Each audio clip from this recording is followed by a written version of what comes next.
Hello, long time, first time Patriots fan.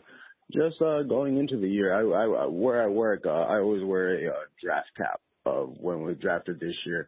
My question is basically going into the year, how did we feel and how do we feel now? Because I just look at this and I like people say, hey, you're Patriots, and I say a Hail Mary, I throw the mi Presino, you know what I mean? And so basically, how does it feel to be 11-2 going into this year, knowing that we were supposed to be at the schedule and all that, you know, Drake may, but all of that going into the year, how do we feel now?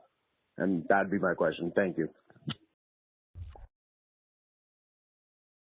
Back in to our Salem 5 studios here. Boston has entered the chat. Trav, Joe, Adam. How's it feel to be 11-2? Elated. Feels freaking great. Right? I feel like we need to get Matthew Slater out here. Yeah. How does it feel to be 11-2? Yeah, preseason expectations obviously were not as great. What was the win total? 7.5?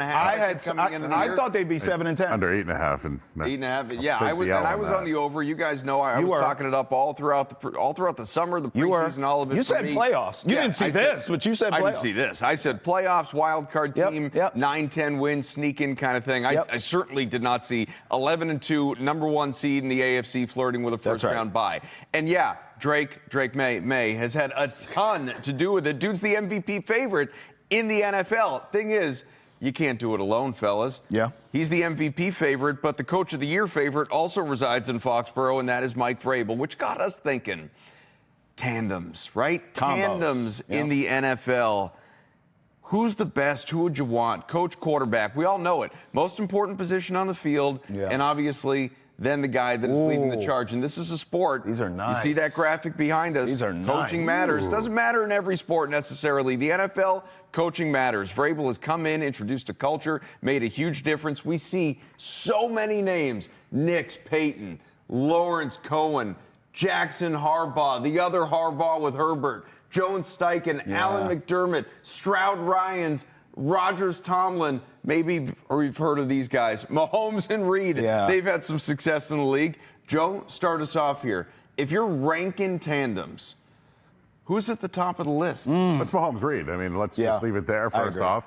But this season in particular, though, all right, I know where we're going with this. May and Vrabel, what they're doing is great. I personally wanted Ben Johnson as the head coach. That's working out all right in Chicago right now. So, but on the list, it's really Bo Nix and Sean Payton. And here's why. Bo Nix is nothing without Sean Payton. Bo Nix is an old quarterback out of college without Sean Payton. Journeyman. Yeah. So I'm just trying to say, we're talking about a coach and a quarterback. Sean Payton has made Bo Nix. So look at them, right? They're right at the top of the AFC. I just have to be factual right now that Bo Nix would be an old quarterback without Sean Payton. That's my answer. You guys are so disrespectful. You're acting like this guy's a grandpa. I mean, like, he's 26. I mean, he's only been around for a couple of years, and he's already that's mid to late 20s. That's number one on your list. Well, it's just that if we're actually talking about a tandem, look at the Broncos with those two. I'm going to listen. Don't you feel like the offense is pretty underwhelming? The defense has been incredible. That's what I'm trying to say. Sean Payton has this team as the 2 seed with the underwhelming offense I don't know. They have. To me, that sounds like, like we're veering off course already. It's like, well, really, well, if we're ranking the coaches, then sure, you're putting Peyton high. It sounds like you'd be making him consensus like number he's one. dragging Nix. He's dragging Nix along for the ride. He is, actually, if we're just being honest. But you asked me a question. Sure. I said it was Mahomes and Reed. But if I'm giving you the take is what Sean Payton's doing with Bo Nix. I think that's a good point. We should probably reword this. It's still Mahomes and Reed in the sense that without either one of them, this team, the fact that they're even on this board tells you that it's Mahomes and Reed. It damn sure ain't Travis Kelce helping out anymore. This defense isn't what we thought. The run game's non-existent. Without Mahomes and Reed. They're on the board because of what they've done historically. They're not right now a playoff team. I'm saying they're not even in the hunt for a playoff team without them. Is my point. Well, of course. Outside of but that, isn't that true of everybody you see on that board? No, that team is to use an NBA term, a lottery team without Mahomes or Reed is my point. I didn't put Sean Steichen in this category. So with Daniel Jones. Here's the answer right here. Whatever. This is put the respect on his name. Sean Steichen. No, we don't need to put respect on his name because no one's picking these losers as number one. Here's the answer. It's May and Vrabel. Why? You know why? I'm going to use Joe's point because he's not wrong. In a lot of ways, Sean Payton is dragging Bo Nix behind him to have the Broncos where they're at. Mike Vrabel does not have to drag Drake May, okay? Mike Vrabel's an excellent coach. We all knew it before he wasn't hired when we took the other guy, all right? So now you have an excellent coach, and all of a sudden this kid went from boys to men like the R&B group overnight. Drake May thank you. is not being dragged along with Mike Vrabel. They are walking together, arm in arm, and kicking everyone's arse. That's the answer. And it's the reason they're atop out of these seedings we're talking about. They're up there for a reason. That's the best combo right now. No question. I just think for those two, and you're getting a balance. You're getting a balance. Like, Vrabel, at the time that he was hired, before he had done anything here, and obviously it has his success in Tennessee, and I'm just talking about coach, not playing days. He came in, it was like, this is a leader of men. This guy has been a coach before. Culture. He has gone to the playoffs. He's beaten your Patriots. He's absolutely established culture and all of these things. He's going to turn things around in here because under Gerard Mayo's watch, it was an absolute mess. Sure. May, though, the way that he has ascended here in year two, first year, as a full-time starting quarterback, all of these things, I guess that it's sort of the chicken and the egg kind of thing. God, how many? I'm like biting my own tongue, not wanting to do this because how long did we do this Brady Belichick? And we still long do. have they been? We still do. Why were they the best? To your point. Well, we did the Brady Belichick. We've always, right. who gets more credit, that sort of thing. The point is, they are both favorites in their respective categories to win an award that just one to me doesn't happen without the other. Fair. I don't Who's have the a most problem with that. underwhelming up there? No, I don't know about that. I'll tell you this. Here's who scares me, and it's kind of a hot take. I already know you're going to disagree. He's not walking to Lawrence Cohen. Well, I tell you what. Let me answer you first. Underwhelming, these losers. I'm sorry. Shane Steichen, I'm going to give him props because with Philly, it is clear they need him as a coordinator, right? And he's doing a good job, so I'm not going to disrespect him. I am going to disrespect Daniel Jones. Please. It's almost midnight, and you're starting to look like a pumpkin. Here's a scary one. Stroud and Ryans, and I'm going to tell you why. They're very Patriot-like in that you have a young quarterback in C.J. Stroud. Now, he's a reverse of Drake May. Drake May is a rookie, had a putrid help around him, putrid coaching, took him a while. Now you give him weapons, you give him a decent line, you give him a coach. We see Drake May, right? Stroud was the opposite. Out of the gate, he was breaking records as a rook. He's regressed a little bit. A little bit. He's had some injury issues. Not a lot of it. Don't do that. C.J. Stroud's he's a good quarterback. See, I told you. I knew you were going to hate on this. He's a good quarterback. Hear me he's out. Not a great Just hear me. Just hear me. DeMeco Ryans is the most underrated coach in the NFL. That defense is the truth. They are very Patriot-like. Young quarterback, still trying to figure it out. Defensive-minded, excellent head coach. Watch out for the Texans. No one's talking about them. They're going to win that division, okay? No one talks about this either. Last playoffs, they had the Chiefs dead to rights. What happened? The same thing that always happens.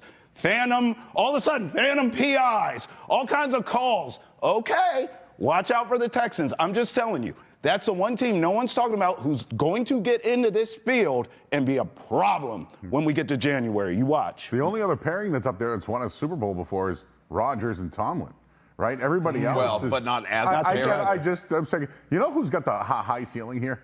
And maybe we haven't talked about him, is Liam Cohen with Trevor Lawrence. Just hear me.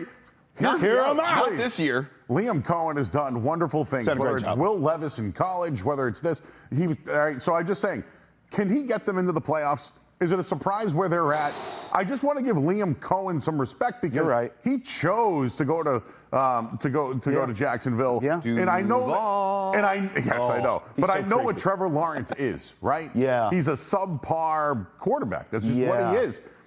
but can he get him into the playoffs, and can Liam Cohen do wonders with him? This is why the question can be, I guess, who's the best, right? It's probably Vrabel and Drake May. Sure. Okay?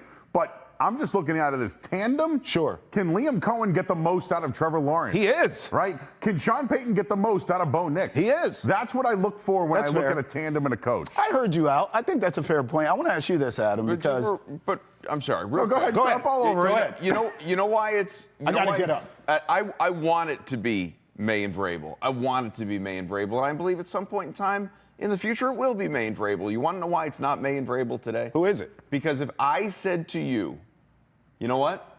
You got to win one game. Right now, everyone's got the same record. Who's your coach and quarterback? Yeah, point in that lower right-hand corner. Yeah. So that's your answer. That's the answer to the question. No one's disagreeing with you. Let me ask you this. Which Harbaugh brother scares you more with their quarterback? Because they're both up here. They're both great coaches. Which one, if we're talking our boys, sure, and they're coming into the building, which do you least want to see? Do you want to see Lamar and John, or do you want to see old Jimbo and Justin? No, I would prefer to see Jim and Justin. Okay, why? Well, part of the reason is the implosion in the playoffs last year. You know, Herbert went through 2 interceptions the entire regular season, gets picked off by your Texans 4 times in that playoff game. They get absolutely destroyed. That's right. Harbaugh's obviously had good postseason success. He's gone to a Super Bowl, albeit not with the Chargers. You know, I love the balance of that offense to begin with. The defense has been inconsistent, but it's certainly capable. You know, the Ravens, while you have got, you know, the superior, at least in reputation, maybe still in play, but he's had some injuries this year, the superior quarterback in Lamar Jackson. What do we talk about with Lamar Jackson when we get to December, January every year? Every year. Hey, man, really good in the regular season. Go win your awards, but could you do something in the playoffs? Yeah. So it's like, until he proves it, until he shows it. And I know Harbaugh has won a Super Bowl. Won. Yeah. Harbaugh's won, but his quarterback hasn't. That's right. You know, we're still waiting to see something out of his quarterback, and honestly, a lot of that supporting cast around him as well. And maybe you could be out there watching, listening, and saying, like, what are you talking about? Like, what if the Chargers won? And that would be totally fair. I just happen to like LA's weapons more than I like Baltimore's weapons. All right, that's fair. I think Jim Harbaugh is going to have to drag Herbert. And I think Lamar is going to have to drag John Harbaugh. Ooh. And quite frankly, I don't know. Like, I'm looking at ceiling. You mentioned C.J. Stroud. You know, we don't know what his ceiling. We really don't know yet. We don't. Again, I don't know what Trevor Lawrence's ceiling is. I know what Daniel Jones is. I know what Aaron Rodgers is. We don't know what Herbert is. We really don't. You're fair. That's so true. Josh Allen should be there. And they're not. Well, and that's why the coach. It's McDermott. We haven't even talked about it. Well, because McDermott sucks. And that's I think why. we're at that point now, right? Yes. Where they are now. They need a coach. They need Josh Allen to put them over the top because it ain't their coach. That's On right. Herbert, how long are you, and I agree with what you're saying, but to play devil's advocate for a second, how long are you waiting on Herbert? He's 27. It's not He's him. still That's young. why you It's need not him. That's why they need Harbaugh. That's This is why they need him. It's not him. They built to I guess I just mean at what point, maybe your answer's 30. I don't know. Yeah. But at what point do you feel like, okay, I know what Herbert is. I can I've seen answer the best this. of Herbert. You know what they need? A great offseason. That team's not far off. They need now they're having injuries, so They hear need me no out. line. They need depth on O-line. They lost their tackle. That's what I'm saying. They It's need injuries, no so I line. want to be fair, but they need depth. But they found guys, didn't they? They brought back Keenan Allen. Yeah, but they need depth on the O-line. Right, You need more weapons. I'm good with They're their not pass far off. catchers. Let's do this. So it sounds like I think me and the big dogs top 3 in whatever order is the same. We're going Mahomes Reed. We're going Drake Vrabel. And you talked me into it. I agree. We're going Nix and Peyton. Yeah. So our top 3 is the same. What's yours? You're going Mahomes Reed. Mahomes Reed is definitely number 1. Yes. If again all things are equal and you're just starting a That's game our one, today, too. you need that. So that's one without a doubt. Are you going Drake and Vrabel? It would be hard not to. Okay, so top 3, whatever order. I think we agree on the top 2. I can't get to Nix Peyton at number 3. Who's your third? 3 is. It's tough. It's hard. It's hard. I think It should be Lamar Jackson or Josh Allen. See, I think for me it's Should be, Alan it's McDermott. not. Well, you don't like. Oh, I was going to say you don't like McDermott. Wow. I don't, but I think enough of Allen, what he has done with that offense. Yeah. Over the, I mean, it's a bucket of yuck Hey, around him, and he hasn't been for won in the years. playoffs either. No, he hasn't. Do you like John Harbaugh more than McDermott? What's Nick's done in the playoffs? No, I'm just saying. Yeah. If your reasoning is I like Allen, but I don't like the coach, well, hell, I mean, Harbaugh has won, and Jackson hasn't won anything either. It's kind of the same thing. I don't look at, and this may not be fair, I don't look at Allen as a playoff failure in the way that I look at Lamar as a playoff failure. And you look at McDermott as the failure who's let them down. Is that fair? I think Harbaugh might have a job for life as far as we know. McDermott's got a shelf life. McDermott, if they implode this year, if heaven forbid they don't make the playoffs, if you're a Buffalo fan, he could be out of a job this offseason. He should be. He should have got fired 2 years ago. What was the 13-second game? Remember that with the Chiefs? Sure, yeah. After that, I'm moving on. How many years ago was that? I think they had Tyreek Hill, for God's sakes. He should have been gone. I didn't see Tua McDaniel up there. I don't know what happened with that one. They're still fighting for a playoff spot, guys. No, Tua can't find his way to the list. His brains are scrambled eggs. Can't do that. Here's Tua. Mike, where's the list? Over here? We lost him. You look like Jackson Dart being helped off the field the other day. Mike McDaniel's still going to have a job, guys. Where's the list? That's the amazing thing here. All right, we're going to move on. You had him fired, remember? 10 times. Where's the list? I can't find it, Coach.